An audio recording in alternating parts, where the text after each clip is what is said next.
Bismillahirrahmanirrahim. Assalamualaikum warahmatullahi wabarakatuh. Alhamdulillah, Anda para hari ini kita bertemu lagi ya di pembelajaran tematik, yaitu subtema keempat, kegiatan di malam hari. Nah, ini adalah pembelajaran ke-1. Oke, tapi sebelum itu Pak Eko pengen nyapa antum dijawab dengan semangat ya. Apa kabar Anda para juara kelas 1 Al-Hazen di waktu ini? Dijawab yang semangat, walaupun Pak Eka tidak bisa dengar ya. Tapi ingat, Allah itu mendengar loh. Oke, ya. Nah, hari ini kita kira-kira akan belajar apa ya? Nah, hari ini nanti kita akan belajar ini nih. Nah, ada bahasa Indonesia, yaitu kegiatan di malam hari. Pertama, silahkan dibaca yang muncul di situ, walaupun Pak Eka sudah selesai membaca ya. Malam hari, matahari terbenam, tanda malam telah datang. Nah, ada gambarnya di sore hari ya. Kemudian yang kedua ada gambar rembulan, bintang ya, dan langit. Nah, bulan dan bintang bersinar terang. Oke, kemudian yang berikutnya kelelawar pun mulai terbang. Nah, jadi di malam hari itu kelelawar biasanya mulai terbang, itu mulai keluar, karena kelelawar adalah hewan malam. Nah, burung hantu keluar dari sarangnya. Nah, ada burung hantu. Ada yang takut hantu enggak? Enggak usah takut, ya hantu itu enggak perlu ditakuti. Oke? Nah, kita lanjut ya. Kemudian kerlap-kelip cahaya si kunang-kunang. Ada yang sudah pernah lihat kunang-kunang?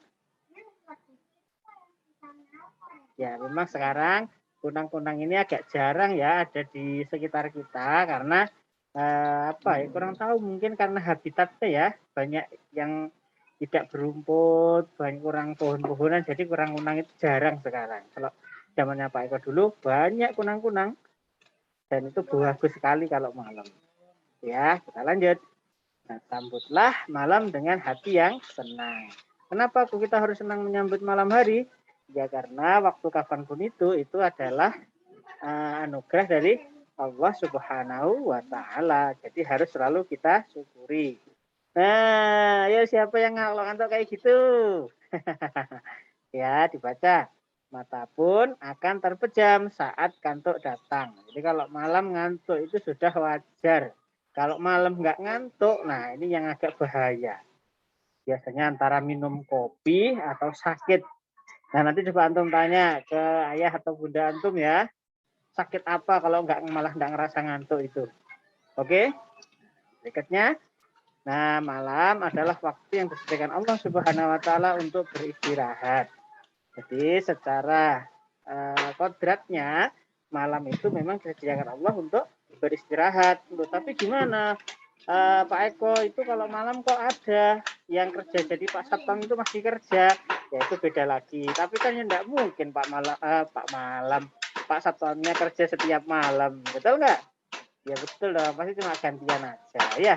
Nah, berikutnya selain itu juga untuk mendekatkan diri kepada Allah Subhanahu wa Ta'ala, karena di malam hari itu kan sepi ya kan, jarang yang bangun. Nah, maka ketika ada yang bangun berdoa kepada Allah dan sebagainya, tentu saja akan lebih dekat dengan Allah. Makanya kalau antum malam hari diusahakan bangun ya untuk mendekatkan diri kepada Allah. Caranya bagaimana Pak Eko?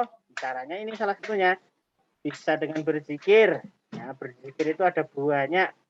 Ya, bisa subhanallah, alhamdulillah, Allahu akbar. Itu juga salah satu contohnya. Atau yang lebih utama mengucap la ilaha illallah. Nah, atau dan masih banyak lagi kalimat-kalimat zikir yang lain. Ya. Untuk lebih detailnya, antum bisa bertanya kepada ustadz dan ustadzah yang mengajar qiraati. Nah, kemudian juga ada sholat tahajud. Lalu ada sholat witir, ya, sholat duha. Sholat duha masuk enggak ya? Enggak dong. Sholat duha itu spesial, ya, spesial. Enggak pakai kecap. Ya, spesial hanya ada di pagi hari sampai menjelang siang.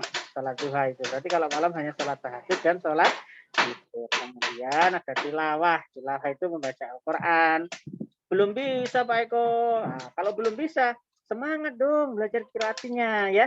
supaya bisa segera membaca Al-Quran. Dan masih banyak lagi yang lainnya. Gitu ya para juara. Nah, lalu yang berikutnya kita selain belajar bahasa Indonesia, kita juga akan belajar PPKN. Nah, di PPKN apa sih yang akan kita pelajari? Diperhatikan ya. Nah, pada malam hari banyak sih kebiasaan baik yang bisa kita lakukan. Nah, apa sih itu?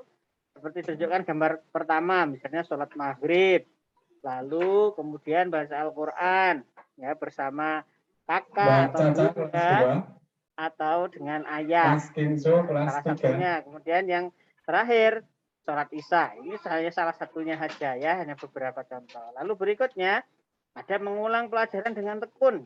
Jadi apa yang sudah dipelajari tadi itu diulang-ulang ya, tidak diam, tidak dibiarkan, tapi dibaca lagi. Oke? Nah, terus berikutnya menyiapkan alat sekolah untuk besok. Nah, diusahakan ya nanti para juara kelas 1 Al-Hazan, diusahakan menyiapkan alat sekolah itu disiapkan sendiri, bukan disediakan oleh ayah atau bunda, apalagi oleh adik misalnya. Lalak malu sama adiknya nanti ya. Jadi berusaha disiapkan sendiri ya para juara. Nah, lalu berikutnya tentu saja sudah mendekati malam pasti antum sudah ngantuk berat tuh kan. Tapi sebelum itu membersihkan badan dahulu sebelum tidur. Nah, kemudian juga tidak lupa menyikat gigi agar gigi selalu sehat ya. Ayo, siapa yang kalau malam ketika ngantuk langsung tidur? Ya, kalau sudah terlanjur nggak bisa diulang ya nggak apa-apa. Yang mulai nanti sore, nanti malam ya, kalau bisa diusahakan membersihkan diri, minimal itu cuci kaki. Ya, sama menggosok gigi. Tahu nggak antum salah satu sunnah sebelum tidur yang diajarkan oleh Nabi? Kalau tahu, tulis ya di kolom komentar. Kalau belum tahu nih, Pak Eko kasih tahu. Salah satu sunnahnya adalah mengambil wudhu. Nah, loh, bukannya mengambil wudhu itu sebelum sholat, Pak Eko? Nah, yang utama ya, memang salah syaratnya syarat sah sholat. Tetapi sebelum tidur itu juga disunahkan untuk berwudhu ya. Nah, berikutnya ada apa lagi? Membersihkan sendiri tempat tidur. Jadi sebelum tidur diusahakan dibersihkan sendiri. Seperti ketika kapan hari kita nonton Nusa itu.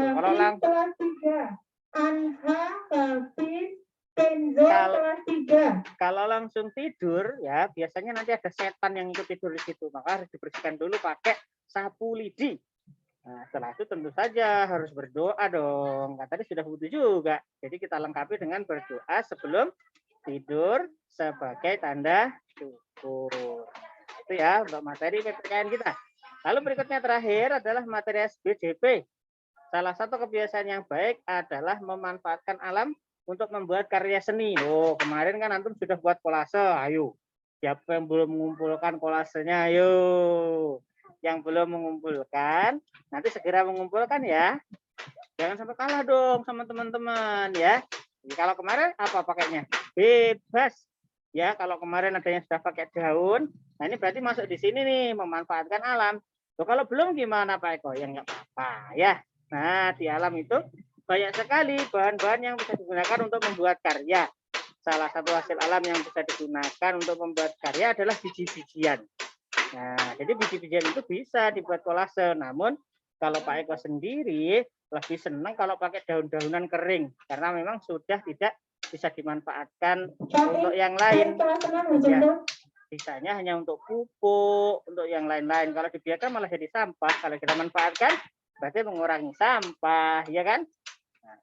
Nah, kalau biji-bijiannya contohnya seperti ya kacang hijau, biji kedelai, biji lada hitam dan lain sebagainya. Nah, yuk kita lihat yuk contoh kolase dari biji-bijian. Ini dia. Nah, ini yang warna biru gambar pohon itu yang bulat-bulat merah itu dari biji-bijian loh. Dan itu adalah hasil karya teman antum. Yeay, tepuk tangan ya untuk temannya. Yuk siapa coba? Nanti yang tahu itu punya siapa, silahkan komen di kolom komentar ya. Nah, kemudian yang kedua ini Pak Eko ambil dari internet. Itu gambar apa itu? Itu buah semangka ya namanya ya. Karena ada hijau-hijaunya berarti semangka tuh. Bukan deng, ada tulisannya itu ya. kolase buah mangga. Nah, itu coba dibuat dari apa? Ada yang tahu? Kalau ada yang tahu, tulis di kolom komentar ya. Itu dari buah apa coba? Dari biji-bijian apa? Oke ya, Anda para juara.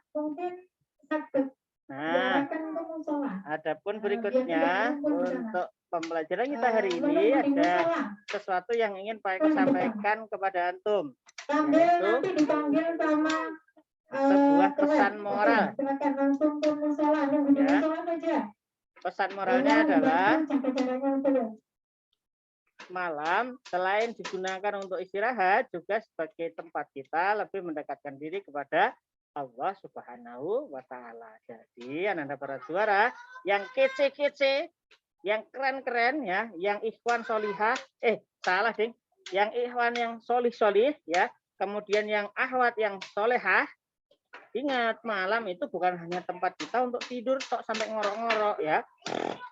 Bukan hanya gitu, tapi juga untuk mendekatkan diri kepada Allah Subhanahu wa taala ya. Gitu. Oke. Nah, Pak Eko cukupkan pembelajaran kita di siang hari ini. Di kesempatan kali ini, mari kita akhiri dengan berdoa bersama-sama. Istighdadan, khusyu'an, doaan. Alhamdulillahi Rabbil Alamin. Subhanakallahumma wa bihamdika asyhadu an la ilaha illa anta astaghfiruka wa atubu ilaik. Baik, akhiri. Wassalamualaikum warahmatullahi wabarakatuh. Waalaikumsalam warahmatullahi wabarakatuh. Kok tadi mempelajarin siapa? Mempelajari Zoom sendirian. Dadah. Sendirian.